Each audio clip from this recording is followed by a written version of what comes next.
mid-sentence, but we have to go to it. But yeah. Fine. Okay. Where's Liner's not on? Naftali? Guess not. Okay, where are we up to? Somebody called him to say a Kaddish, so. Yeah. I was in one of the question answer articles in the Yated. I meant to tell him, I'll tell him on Shabbos in the Yated. So one of the questions is the guy's a novel, and it's hard for him to go running around town. He davens much better in his set minyan. Should he run around town? And the Rav, one of the places in Eretz Yisrael said, absolutely not. You stay in your minyan and you daven like a mensch. I didn't want to take a picture of it and send it to him, but yeah, whatever. Anyways, okay. So we're up to the two dots. Yeah, in the middle of the sugya of what is when they wait a year to get married, or whatever amount of time they wait to get married. So when does she start eating terumah? When does he start eating? Yeah. So we said Reb Tarfon, I'm in Naisnul HaKol Terumah. So Reb Tarfon said he can give everything from terumah. Right, now again, the chesaron with giving terumah to the woman is that what's she going to do when she becomes tummy? Right? She can't eat terumah when you're tummy. So this kohen, a smart guy. He's got tons of extra terumah. He doesn't know what to do with it. He'll dump it on his wife. Right? Why not? So Reb Tarfon Taka holds he could. And Rebbe Kiva disagrees and says you can't. So, Zomer Abaya, Machlokes with Bas Kohen LeKohen.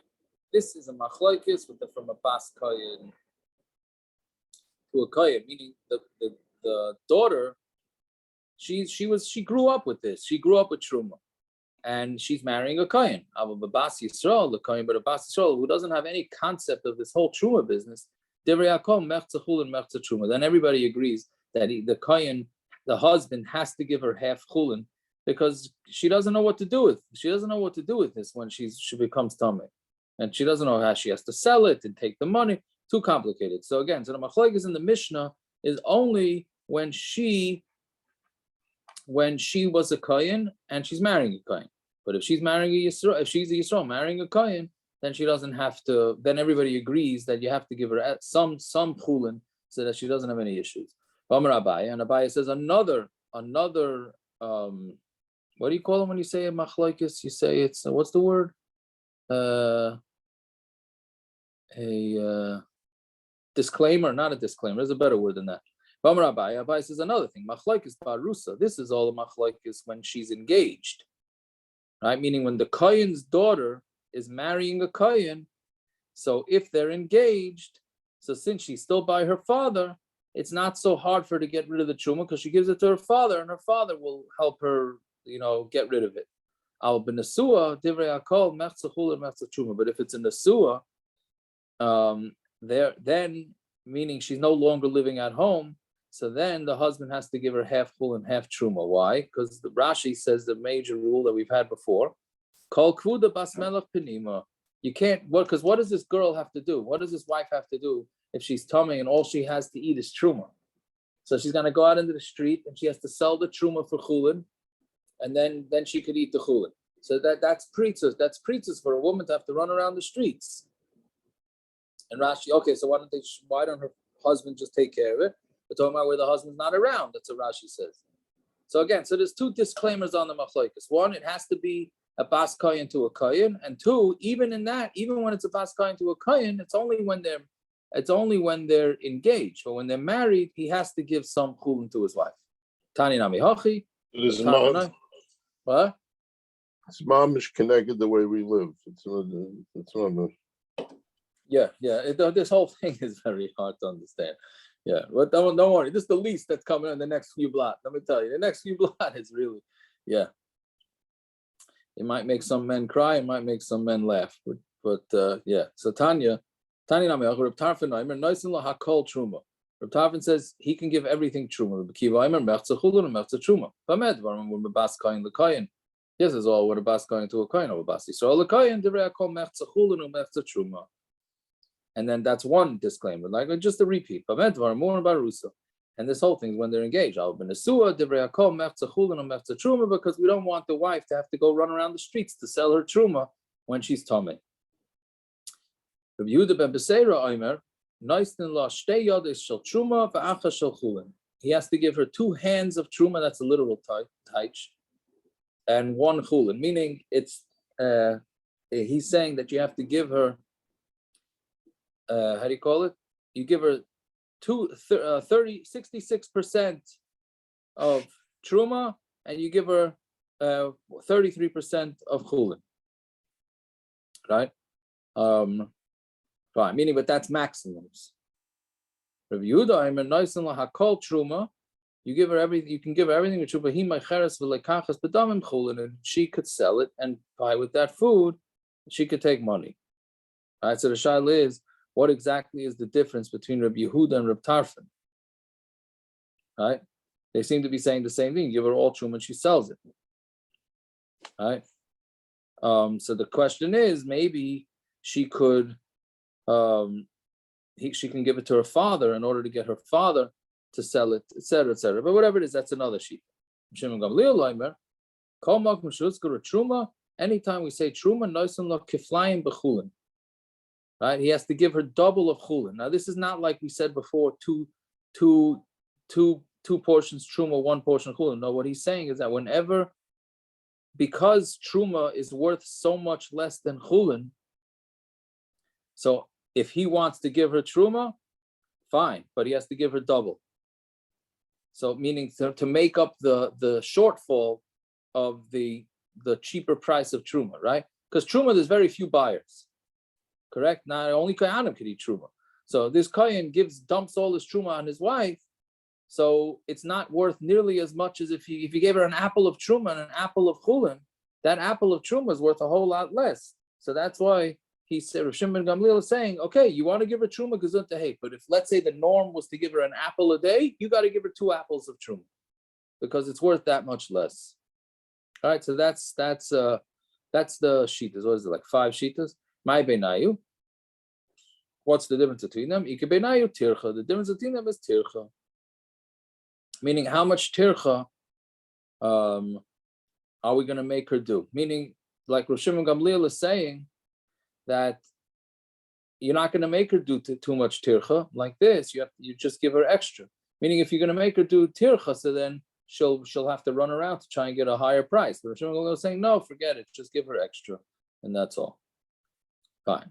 Okay, so a Yavam, then the mishna continues, says a Yavam doesn't give terumah, meaning if the brother dies when they were engaged, so now the other brother has to do yibam. But let's say she's still within that year of preparing for the wedding, and then that year is up, so she does not get fed. He cannot give her terumah. My time, a kinyan kaspa, like we said, that the reason why the wife is allowed to eat terumah because she was purchased by the husband, no different than an eved, right? But this is not his. Now, when this brother has to do yibam, that's not his kinyan. It's his brother's kinyan. He's stuck with it because his brother died without kids, right? But it is his brother's kinyan. Fine. Also, let's say she waited for 6 months under her husband. If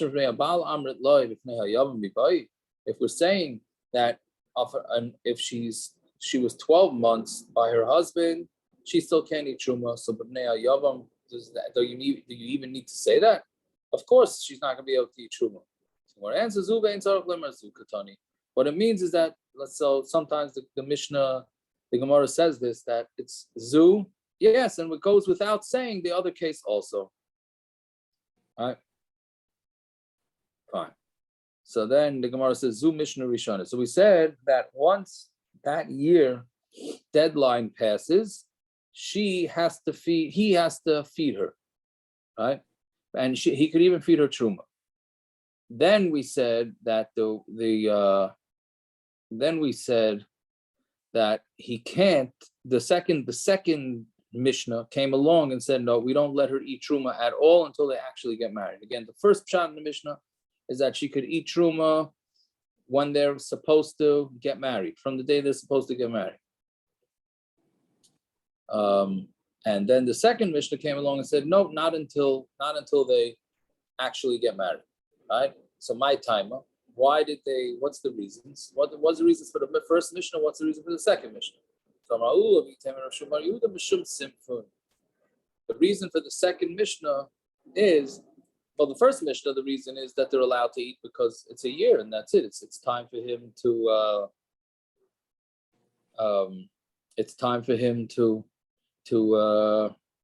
feed her, right? So why does the second Mishnah say not? Because of Simphon. So what we said, Simphon yesterday we said was that he may find something in her that's going to turn him off, and since that's going to turn him off, he may annul the marriage, and therefore she's eating terumah when she's not supposed to.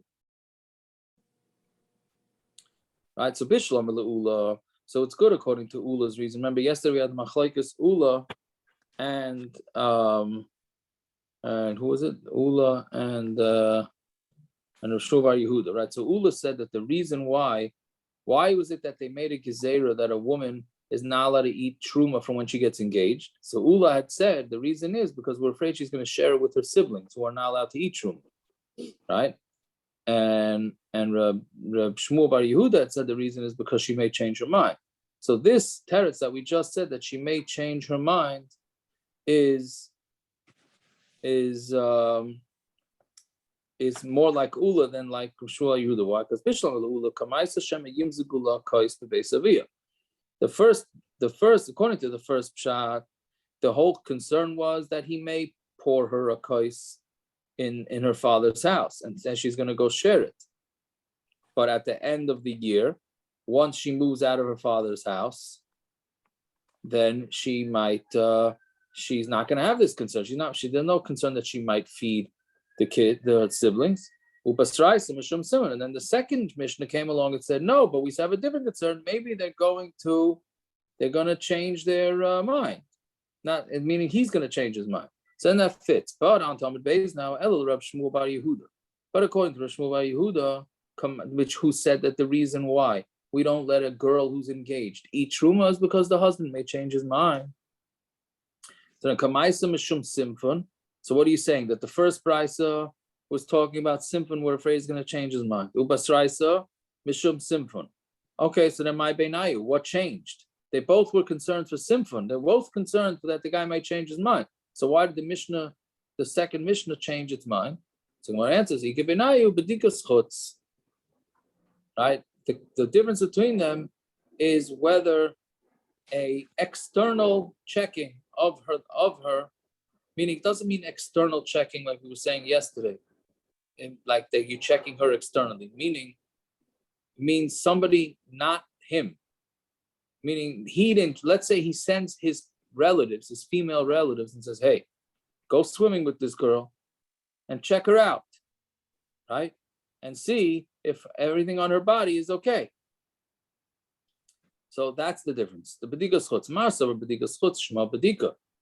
So the first sheet holds that the first Mishnah had held that the bedikas chutz is good enough, and therefore we're not going to be concerned if the cousins or the relatives come back and say, hey, she's fine, she checks out. We rely on that. So there's no concern that they're going to change their mind. Therefore, she could eat terumah.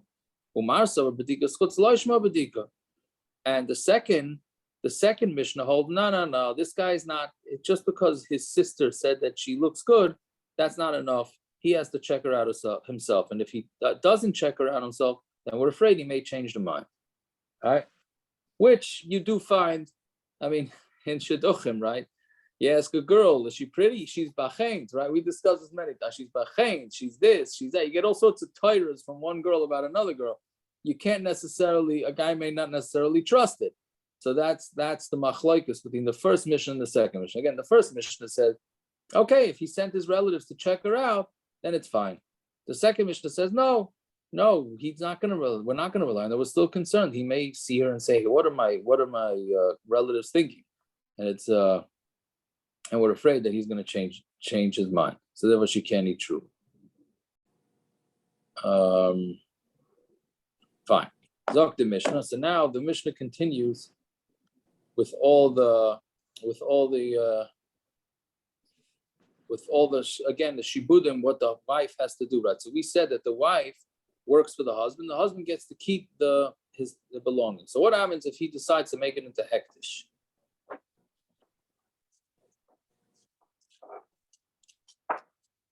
Yeah, meaning can he take it? Does it belong to him, and make it hektish? Yeah. So zok the mishna makdish ma'ase yidei ishta, right? So the ma'ase yidei ishta is like that's her ma'ase yidei. She comes in with $1,000, and he says, "But whatever you come in with from the home is it's hektish." Hareza oisa v'cheles. She can go to work and she could eat, meaning. That truth is that he's even making hektish what she's doing in the future. He says, I don't want to know from you. I don't want any of your money. It's all hektish. So can she use the food? So she use the money she earns? So he says, yes, she's allowed to eat it. Why? Is that, I don't understand. Is that a takonis chachamim that he eats the peiros? Well, that's sort of going to be a machlokes in the Gemara.